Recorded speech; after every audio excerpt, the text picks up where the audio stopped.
जय Hind. Trophic level interactions के बारे में हम बात कर रहे थे और इससे पिछले सेशन में हमने बात की थी फूड चेन के बारे में और पढ़ा था फूड वेब के बारे में। ट्रॉपिक लेवल इंटरेक्शंस की इसी बातचीत को आज के सेशन में भी कंटिन्यू करते हुए आज के सेशन में हम बात करेंगे इकोलॉजिकल पिरामिड्स के बारे में।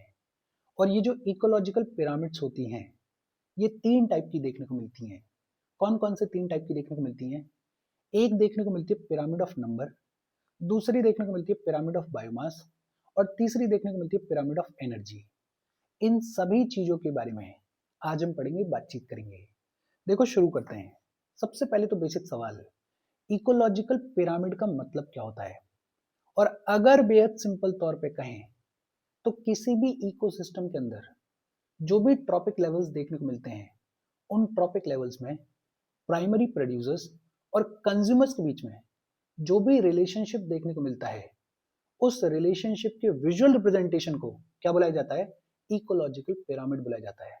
फॉर एग्जाम्पल, किसी भी इकोसिस्टम में बेस पे सबसे नीचे प्रोड्यूसर्स देखने को मिलते हैं। ये जो प्रोड्यूसर्स होते हैं इनके ऊपर हर्बीवोर्स देखने को मिलते हैं। ये जो हर्बीवोर्स होते हैं इनके ऊपर प्राइमरी कार्निवोर्स देखने को मिलते हैं। ये जो प्राइमरी कार्निवोर्स होते हैं इनके ऊपर सेकेंडरी कार्निवोर्स देखने को मिलते हैं। और ये जो सेकेंडरी कार्निवोर्स होते हैं इनके ऊपर टॉप लेवल के कार्निवोर्स देखने को मिलते हैं। ये जो अलग अलग ट्रॉपिक लेवल्स हैं इन अलग अलग ट्रॉपिक लेवल्स में प्राइमरी प्रोड्यूसर्स और कंज्यूमर्स के बीच में किस तरीके का रिलेशनशिप देखने को मिलता है, उस रिलेशनशिप के विजुअल रिप्रेजेंटेशन को ही क्या बुलाया जाता है? उस रिलेशनशिप के विजुअल रिप्रेजेंटेशन को ही इकोलॉजिकल पिरामिड बुलाया जाता है। बेहद सिंपल और इजी सी बात है। इसी बात को और थोड़ा बेहतर तरीके से समझने के लिए एक और एग्जांपल ले लेते हैं। देखो, एक होती है पिरामिड ऑफ नंबर्स। अभी हम पिरामिड ऑफ नंबर्स के बारे में बात नहीं कर रहे हैं, लेकिन ये जो इकोलॉजिकल पिरामिड्स हैं इनको बेहतर तौर पर समझने के लिए एक एग्जांपल ले रहे हैं। ये जो इमेज है इस इमेज को देखो। इस इमेज में जो स्पीशीज का नंबर है उस नंबर को अकाउंट में लिया गया है। सबसे नीचे प्रोड्यूसर हैं और प्रोड्यूसर के तौर पे ग्रास को कंसिडर किया गया है और ग्रास की जो पॉपुलेशन है या फिर ये कहें कि ग्रास का जो नंबर है उसको अकाउंट में लिया गया है। घास का एक सर्टेन नंबर होगा, घास की एक सर्टेन पॉपुलेशन होगी और उस पॉपुलेशन को अकाउंट में लेते हुए घास का रिप्रेजेंटेशन एक हॉरिजॉन्टल बार के तौर पर दिखाया गया है। ये जो घास है इसको कंज्यूम करने वाले हैं ग्रास हॉपर्स।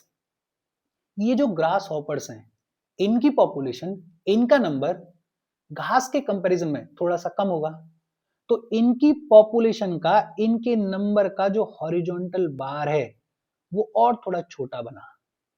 ये जो ग्रास हॉपर्स हैं इनको कंज्यूम करने वाले हैं माउस, और जो माउस की पॉपुलेशन है वो ग्रास हॉपर की पॉपुलेशन के कंपैरिजन में थोड़ी और कम होगी। तो ये जो माउस की पॉपुलेशन का, ये जो माउस के नंबर का हॉरिजॉन्टल बार है ये और थोड़ा छोटा बना। ये जो माउस है इसको कंज्यूम करने वाला है स्नेक, और स्नेक की जो पॉपुलेशन है वो माउस की पॉपुलेशन के कंपैरिजन में और थोड़ी कम है।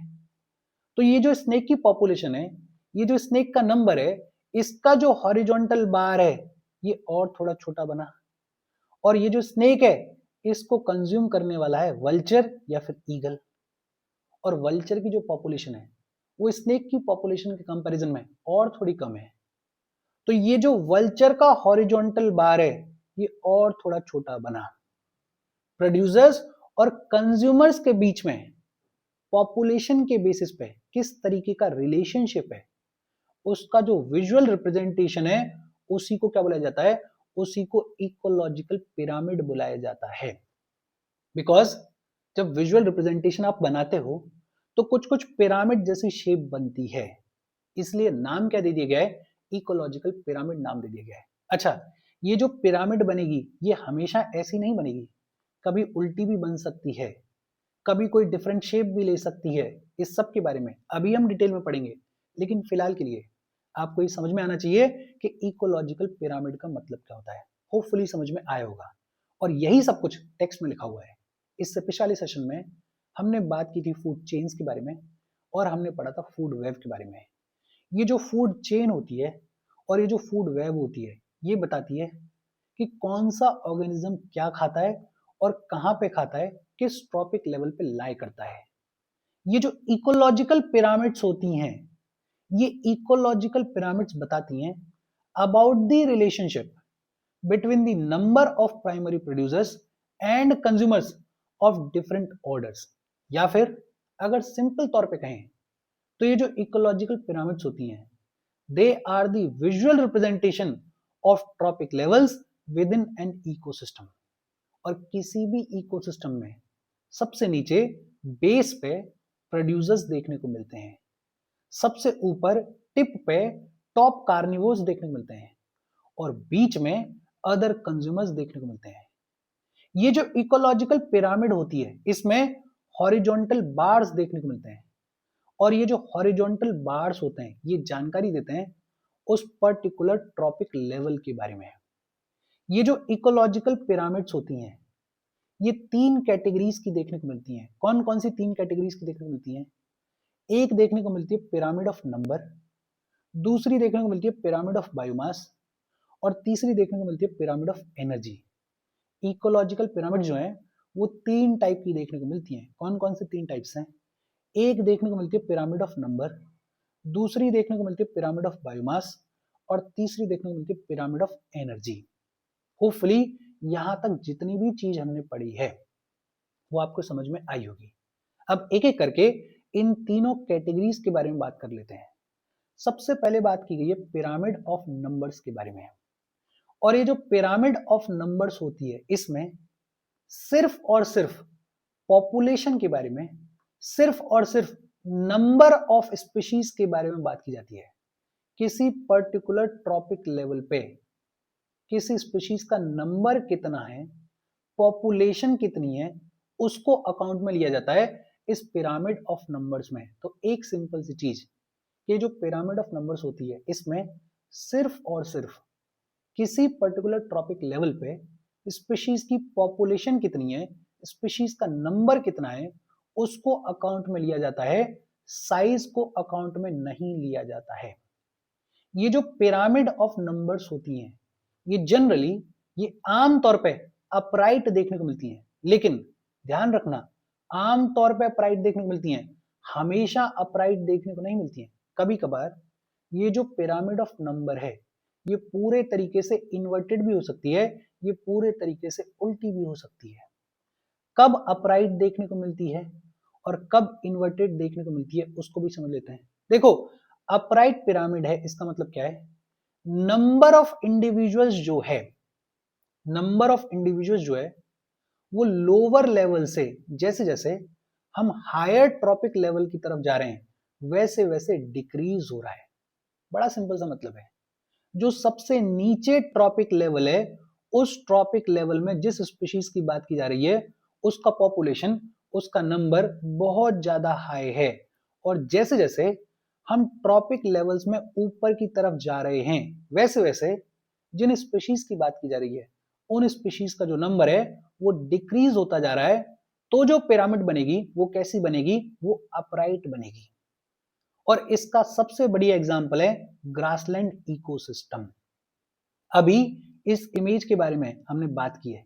ये जो इमेज है, ये एग्जांपल है अपराइट पिरामिड का। घास की पॉपुलेशन सबसे ज्यादा थी और जैसे जैसे हम ऊपर की तरफ गए, वैसे वैसे स्पीशीज की जो पॉपुलेशन है, स्पीशीज का जो नंबर है, वो डिक्लाइन होता गया। तो जो पिरामिड फॉर्म हुई, उसने कैसी शेप ली? उसने अपराइट शेप ली। और दूसरी हो सकती है इन्वर्टेड पिरामिड। और इन्वर्टेड पिरामिड का मतलब क्या है?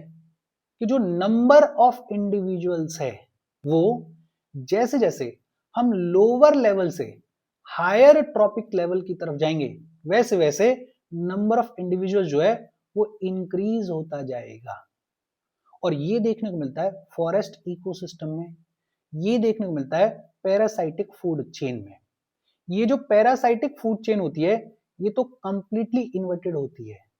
फॉर एग्जांपल, सबसे नीचे प्रोड्यूसर्स हैं।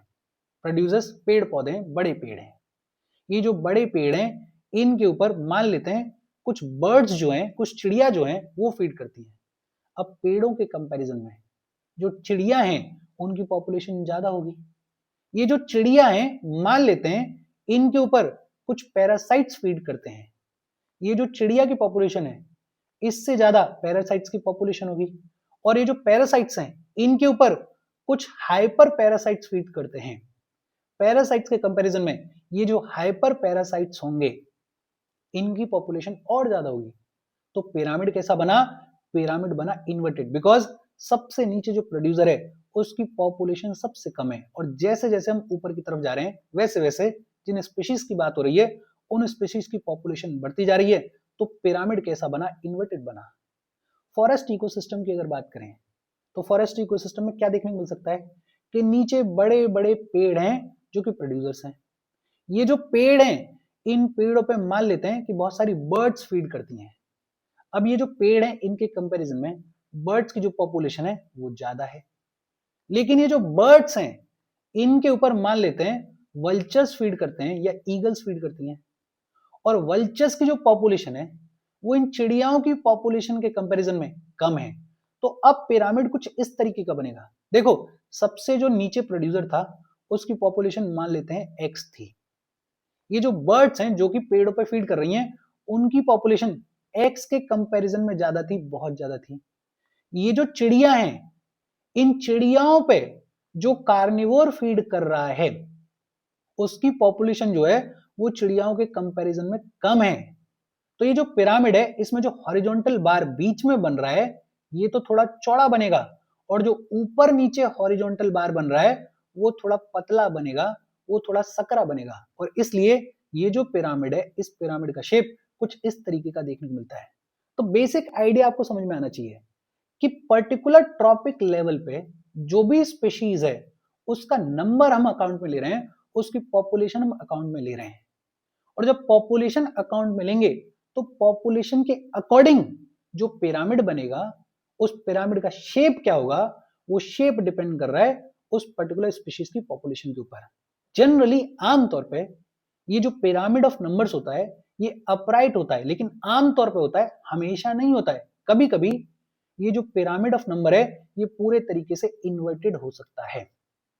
अपराइट का मतलब क्या है कि जब हम लोअर लेवल से हायर ट्रॉपिक लेवल्स की तरफ जा रहे हैं तो जो नंबर ऑफ स्पीशीज है वो डिक्रीज होता जा रहा है, तो पिरामिड कैसा बनेगा? अपराइट बनेगा। और इसका सबसे बड़ी एग्जांपल क्या है? Grassland ecosystem. और इन्वर्टेड पिरामिड का मतलब क्या है कि जैसे जैसे हम लोअर लेवल से हायर ट्रॉपिक लेवल्स की तरफ जा रहे हैं वैसे वैसे जो नंबर ऑफ इंडिविजुअल्स है, जो नंबर ऑफ स्पीशीज है वो इंक्रीज होता जा रहा है। और इसका सबसे बड़ी एग्जांपल क्या है? पैरासाइटिक फूड चेन या फिर फॉरेस्ट इकोसिस्टम। ये जो पिरामिड ऑफ नंबर्स है ये होपफुली आपको समझ में आई होगी। अभी तक हमने दो चीजों के बारे में पढ़ा। एक तो हमने बात करी कि इकोलॉजिकल पिरामिड क्या होती है। इकोलॉजिकल पिरामिड क्या होती है?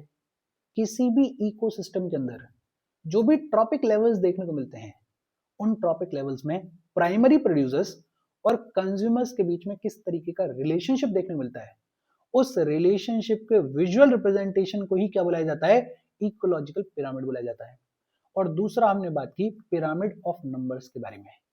ये जो पिरामिड ऑफ नंबर्स है इसमें वेरियस ट्रॉपिक लेवल्स में किसी भी स्पीशीज की पॉपुलेशन कितनी है, नंबर कितना है, उसको अकाउंट में लिया जाता है। बेहद सिंपल और इजी सी बातचीत है। हम आगे बढ़े उससे पहले वीडियो पे लाइक के बटन को दबा दो। लाइक दबाना जरूरी है बिकॉज यूट्यूब ऐसे ही फंक्शन करता है। जब आप वीडियो पे लाइक के बटन को दबाते हो तो यूट्यूब वीडियो को कंसिडर करता है और थोड़ा सा पुश कर देता है। तो लाइक का बटन दबा दो, शेयर कर दो अपने सोशल मीडिया हैंडल्स पे, व्हाट्सएप वगैरह पे अपने फ्रेंड्स को। जो भी लोग इसमें इंटरेस्ट हैं, इससे रिलेटेड पढ़ाई कर रहे हैं, उनको शेयर कर दो। अगर चैनल को सब्सक्राइब नहीं किया है तो फॉर श्योर चैनल को सब्सक्राइब कर लो। और अगर आप केपेबल हो, हेल्प करना चाहते हो तो आप हमें हेल्प कर सकते हो by clicking on the join button, या फिर आप कंट्रीब्यूट भी कर सकते हो क्यूआर कोड को स्कैन करके। अच्छा, पिरामिड ऑफ नंबर्स क्या होती है वो तो हमें समझ में आ गया। फिर इसके बाद आती है पिरामिड ऑफ बायोमास। बायोमास का मतलब क्या होता है? अगर सिंपल तौर पे बोलें तो ऑर्गेनिक मैटर। ये जो पिरामिड ऑफ बायोमास है इसमें जो कमी पिरामिड ऑफ नंबर्स में रह गई थी उसको अकाउंट में लिया गया। देखो ये जो पिरामिड ऑफ नंबर्स होती है इसमें सिर्फ और सिर्फ स्पीशीज की जो पॉपुलेशन है, स्पीशीज का जो नंबर है उसको अकाउंट में लिया जाता है, साइज को अकाउंट में नहीं लिया जाता, वेट को अकाउंट में नहीं लिया जाता। ये जो पिरामिड ऑफ बायोमास है इसमें जो स्पीशीज हैं उनको वे किया जाता है, उनके वेट को अकाउंट में लिया जाता है, उनके नंबर को, उनकी पॉपुलेशन को अकाउंट में नहीं लिया जाता है। हर एक ट्रॉपिक लेवल पे जो भी स्पीशीज हैं उन स्पीशीज को वे किया जाता है, उन स्पीशीज का जो वेट होता है उसको अकाउंट में लिया जाता है इन पिरामिड ऑफ बायोमास में। ये जो पिरामिड ऑफ बायोमास होती है इसमें basically total dry weight of all organisms at each trophic level at a particular time is taken into account. किसी पर्टिकुलर ट्रॉपिक लेवल पे जो भी ऑर्गेनिजम्स हैं, जो भी स्पीशीज हैं, उनका टोटल ड्राई वेट अकाउंट में लिया जाता है इस पिरामिड ऑफ बायोमास में। और ये जो वेट है इसको मेजर किया जाता है ग्राम पर मीटर स्क्वायर में। ग्राम पर मीटर स्क्वायर में वे किया जाता है इस वेट को in this pyramid of biomass. और ये जो पिरामिड ऑफ बायोमास है ये भी अपराइट हो सकती है या इन्वर्टेड भी हो सकती है। जैसे ज्यादातर जो टेरेस्ट्रियल इकोसिस्टम्स देखने को मिलते हैं उन टेरेस्ट्रियल इकोसिस्टम्स में ये जो पिरामिड ऑफ बायोमास होती है ये अपराइट बनती है। अपराइट बनती है इसका मतलब क्या है कि जैसे जैसे हम ऊपर की तरफ जाएंगे, जैसे जैसे हम ट्रॉपिक लेवल्स में ऊपर की तरफ जाएंगे, वैसे वैसे जो स्पीशीज का वेट है वो डिक्लाइन होता जाएगा। फॉर एग्जाम्पल ये जो इमेज है इस इमेज को देखो, सबसे नीचे प्रोड्यूसर्स हैं। अब प्रोड्यूसर्स में जो भी पेड़ पौधे हैं मान लेते हैं उनका वेट है 1000 kg। ये जो पेड़ पौधे हैं इनको मान लेते हैं खाने वाले हैं डियर्स, मान लेते हैं खाने वाले हैं रैबिट्स, और इनकी पॉपुलेशन का जो वेट है या इनका जो वेट है, पॉपुलेशन टर्म निकाल देते हैं, इनका जो वेट है वो कितना है, वो लगभग रह गया 100 kg। ये जो रैबिट्स हैं इनको खाने वाले जो वुल्फ हैं उन वुल्फ का जो वेट है वो मान लेते हैं वो है 10 kg। और ये जो वुल्फ हैं इनको खाने वाले जो लायंस हैं उनका वेट है मान लेते हैं 1 kg। तो जैसे जैसे हम ऊपर की तरफ जा रहे हैं वैसे वैसे पर्टिकुलर ट्रॉपिक लेवल पे जो भी स्पीशीज हैं उनका वेट डिक्रीज होते जा रहा है। तो पिरामिड कैसा बनेगा, अपराइट बनेगा। ये जो पिरामिड ऑफ बायोमास है ये इन्वर्टेड भी बन सकता है, और इन्वर्टेड जो है वो बनता है जनरली एक्वेटिक इकोसिस्टम में। और इन्वर्टेड का मतलब क्या है कि जैसे जैसे हम ट्रॉपिक लेवल्स में ऊपर की तरफ जाएंगे वैसे वैसे जो बायोमास है, जो वेट है, वो भी इंक्रीज होता जाएगा। फॉर एग्जाम्पल एक्वेटिक इकोसिस्टम में सबसे नीचे प्रोड्यूसर्स हैं, ये जो एल्गीज वगैरह होते हैं, मान लेते हैं उनका वेट है 4 ग्राम पर मीटर स्क्वायर। ये जो एल्गीज वगैरह हैं, ये जो पेड़ पौधे वगैरह हैं, इन पे छोटी छोटी जो फिशेज हैं वो फीड कर रही हैं, और ये जो छोटी छोटी फिशेज हैं मान लेते हैं इनका वेट है 8 ग्राम पर मीटर स्क्वायर। और ये जो छोटी छोटी फिशेज हैं इन पे फीड कर रही हैं बड़ी बड़ी मछलियां, वेल मछलियां, और उनका वेट है मान लेते हैं 12 ग्राम पर मीटर स्क्वायर। तो अब क्या हो रहा है कि जैसे जैसे हम ट्रॉपिक लेवल्स में ऊपर की तरफ जा रहे हैं वैसे वैसे जो वेट है, जो बायोमास है, वो भी इंक्रीज होता जा रहा है। तो पिरामिड कैसा बनेगा, पिरामिड बनेगा इन्वर्टेड। देखो बेहद सिंपल से कॉन्सेप्ट है, रटने जैसा कुछ है ही नहीं। पिरामिड ऑफ नंबर में हम बात कर रहे थे कि किसी पर्टिकुलर ट्रॉपिक लेवल पे जो भी स्पीशीज हैं उनका नंबर कितना है, उनकी पॉपुलेशन कितनी है, और नंबर और पॉपुलेशन के बेस पे जो पिरामिड बनाया जाएगा वो पिरामिड ऑफ नंबर होगा। ये पिरामिड ऑफ नंबर अपराइट भी हो सकता है, इन्वर्टेड भी हो सकता है, कोई दिक्कत वाली बात नहीं है, हमें समझ में आ गया। फिर हमने बात की पिरामिड ऑफ बायोमास के बारे में, और पिरामिड ऑफ बायोमास में हम क्या कह रहे हैं कि हर एक ट्रॉपिक लेवल पे जो भी स्पीशीज हैं, जो भी इंडिविजुअल्स हैं, उनका वेट कितना है, वेट को अकाउंट में लिया जाता है, टोटल ड्राई वेट को अकाउंट में लिया जाता है। और ये जो पिरामिड बनेगा इसको बुलाया जाएगा पिरामिड ऑफ बायोमास। ये जो पिरामिड ऑफ बायोमास है ये अपराइट भी हो सकता है और इन्वर्टेड भी हो सकता है। जनरली जो टेरेस्ट्रियल इकोसिस्टम्स होते हैं उनमें अपराइट देखने को मिलता है, और जो एक्वेटिक इकोसिस्टम्स होते हैं उनमें इन्वर्टेड देखने को मिलता है। इसके बारे में भी हमने पढ़ लिया। फिर तीसरा है पिरामिड ऑफ एनर्जी। एक इंसान हुए सी एल्टन, और सी एल्टन ने 1927 में ये जो पिरामिड ऑफ एनर्जी है इसका आइडिया दिया। सी एल्टन का कहना यह था कि देखो, जो पिरामिड ऑफ नंबर है या जो पिरामिड ऑफ बायोमास है वो अपनी जगह पे ठीक है, लेकिन ये जो इकोलॉजिकल पिरामिड्स हैं इनमें इकोलॉजिकल प्रोडक्टिविटी कितनी है वो कैसे पता चले। इकोलॉजिकल प्रोडक्टिविटी का पता चलेगा जब हम पिरामिड ऑफ एनर्जी को बनाएंगे। भाई, जब हम देखेंगे कि हर एक ट्रॉपिक लेवल पे कितनी एनर्जी कंज्यूम हो रही है, कितनी एनर्जी यूटिलाइज हो रही है और कितनी एनर्जी वेस्ट हो रही है, तो हमें पता चलेगा ना कि भाई इकोलॉजिकली हम कितना प्रोडक्टिव हैं। तो सी एल्टन जो है वो 1927 में पिरामिड ऑफ एनर्जी की बात करते हैं। और ये जो पिरामिड ऑफ एनर्जी है it is most suitable to understand the functional roles of trophic levels in an ecosystem. किसी पर्टिकुलर इकोसिस्टम में जो भी ट्रॉपिक लेवल्स हैं उनका फंक्शनल रोल क्या है उसके बारे में पता चलता है इस पिरामिड ऑफ एनर्जी से। कैसे पता चलता है?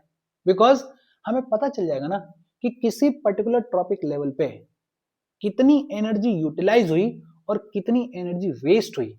हमें पता चल जाएगा कि कितना वेस्टेज हो रहा है और कितना यूटिलाइजेशन हो रहा है, तो हमें आइडिया लग जाएगा इकोलॉजिकल प्रोडक्टिविटी का।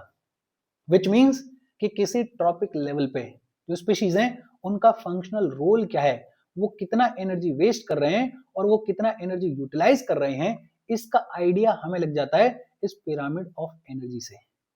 ये जो पिरामिड ऑफ एनर्जी है ये कंस्ट्रक्ट की जाती है on the basis of total amount of energy used at each trophic level. अभी हम इसी के बारे में बात कर रहे थे कि हर एक ट्रॉपिक लेवल पे कितनी एनर्जी यूज की जा रही है और कितनी एनर्जी वेस्ट की जा रही है, उसके बेसिस पे ये जो पिरामिड ऑफ एनर्जी है इसको कंस्ट्रक्ट किया जाता है। और ये जो पिरामिड ऑफ एनर्जी है ये रिफ्लेक्ट करती है लॉज ऑफ थर्मोडायनेमिक्स को। बेसिकली बताती है ना कि कितनी एनर्जी को यूटिलाइज किया गया, कितनी एनर्जी को वेस्ट किया गया, कहाँ कितनी एनर्जी ट्रांसफर की गई। तो ये जो पिरामिड ऑफ एनर्जी है ये लॉज ऑफ थर्मोडायनेमिक्स को रिफ्लेक्ट करती है। इसमें पता चलता है कि कितनी सोलर एनर्जी आई, कितनी सोलर एनर्जी को केमिकल एनर्जी में कन्वर्ट किया गया, कितनी सोलर एनर्जी को हीट में कन्वर्ट किया गया और कितनी एनर्जी जो है वो हर एक लेवल पे लॉस्ट हो गई या फिर ये कहें कि वेस्ट हो गई। जो सबसे इंपॉर्टेंट चीज है वो क्या है कि ये जो पिरामिड ऑफ एनर्जी होती है ये हमेशा अपराइट बनती है, ये हमेशा अपवर्ड बनती है। पिरामिड ऑफ नंबर की बात कर लो चाहे पिरामिड ऑफ बायोमास की बात कर लो, इन दोनों में अपराइट पिरामिड भी देखने को मिलती है और इन्वर्टेड पिरामिड भी देखने को मिलती है। लेकिन ये जो पिरामिड ऑफ एनर्जी होती है ये हमेशा अपराइट होती है, ये हमेशा अपवर्ड होती है। और इसका दूसरा मतलब क्या है कि सबसे नीचे जो प्रोड्यूसर्स होते हैं उन प्रोड्यूसर्स के पास में सबसे ज्यादा एनर्जी होती है। ये जो प्रोड्यूसर्स होते हैं ये सनलाइट को लेते हैं और सनलाइट को कन्वर्ट करते हैं। इनके पास में मान लेते हैं 100% एनर्जी है। अब जैसे जैसे हम ऊपर जाएंगे, जैसे मान लेते हैं हर्बीवोर्स तक गए, हर्बीवोर्स ने इन प्लांट्स को कंज्यूम किया, इन प्लांट फूड को कंज्यूम किया, तो जो कंजम्पशन किया हर्बीवोर्स ने वो पूरे तरीके से कंजम्पशन नहीं होगा, पूरी एनर्जी को कंज्यूम नहीं करेंगे, कुछ एनर्जी जो है वो हीट के फॉर्म में लॉस्ट हो जाएगी। तो हर्बीवोर्स के पास में जो एनर्जी जाएगी वो कंपैरेटिवली कम जाएगी। ये जो हर्बीवोर्स हैं इनको कार्निवोर्स खाएंगे और कार्निवोर्स जब हर्बीवोर्स को खाएंगे तो पूरे तरीके से एनर्जी को यूटिलाइज नहीं करेंगे, कुछ एनर्जी जो है वो हीट के फॉर्म में लॉस्ट हो जाएगी। तो हर्बीवोर्स के कंपैरिजन में ये जो कार्निवोर है इस कार्निवोर के पास में और कम एनर्जी जाएगी। ये जो कार्निवोर है इसको कोई सेकेंडरी कार्निवोर खाएगा और ये जो सेकेंडरी कार्निवोर खाएगा, जब ये खाएगा तो कुछ एनर्जी जो है वो फिर से हीट के फॉर्म में लॉस्ट हो जाएगी। विच मीन्स कि ये जो प्राइमरी कार्निवोर है इसके कंपैरिजन में ये जो सेकेंडरी कार्निवोर है इसके पास में एनर्जी और कम गई। और जैसे जैसे हम ऊपर की तरफ जाते जाएंगे वैसे वैसे ये जो एनर्जी है वो कम होती जाएगी। तो हमेशा ये जो पिरामिड ऑफ एनर्जी है ये अपवर्ड बनती है, ये अपराइट बनती है, सबसे नीचे वाले लेवल पे सबसे ज्यादा एनर्जी देखने को मिलेगी, और जैसे जैसे हम ऊपर जाएंगे वैसे वैसे एनर्जी कम होती जाएगी। एक इंसान हुए जिनका नाम था रेमंड लिंडमैन, और उन्होंने कहा कि जैसे जैसे हम ट्रॉपिक लेवल पे ऊपर की तरफ जाते हैं वैसे वैसे सिर्फ 10% ऑफ द एनर्जी जो है वो यूटिलाइज होती है।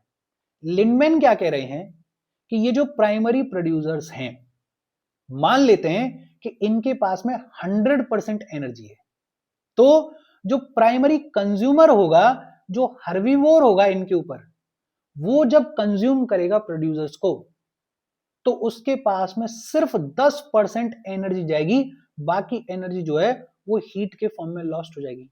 फिर जब हम अगले लेवल पे जाएंगे, मतलब जो कंज्यूमर प्राइमरी कार्निवोर होगा, जब ये हर्बीवोर को खाएगा, तो ये जो 10% एनर्जी है इसका भी 90% लॉस्ट हो जाएगा, और सिर्फ 10% एनर्जी मतलब 1% जो है वो मिलेगी इस प्राइमरी कार्निवोर को।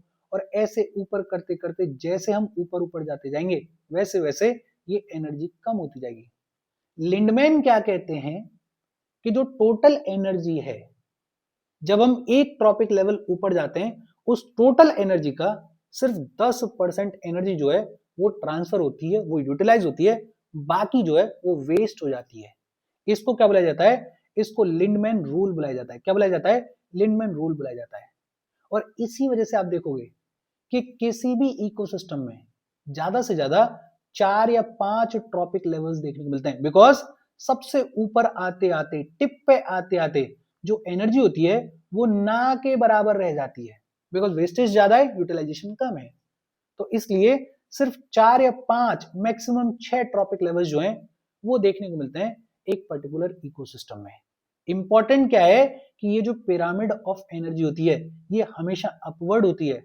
और लिंडमैन रूल क्या कहता है कि जब हम एक ट्रॉपिक लेवल से दूसरे ट्रॉपिक लेवल पर जाते हैं तो सिर्फ 10% of the energy is utilized, बाकी सब जो है वो वेस्ट हो जाती है। और इसके साथ आज की हमारी बातचीत खत्म हो गई। देखो, ये जो इकोलॉजिकल पिरामिड्स हैं और इनके जो टाइप्स हैं, होपफुली ये आपको ढंग से समझ में आए होंगे, और यहीं पे इस सबको बाइंड अप कर देना। कोई डाउट हो कमेंट करके पूछ लेना। Thank you very much.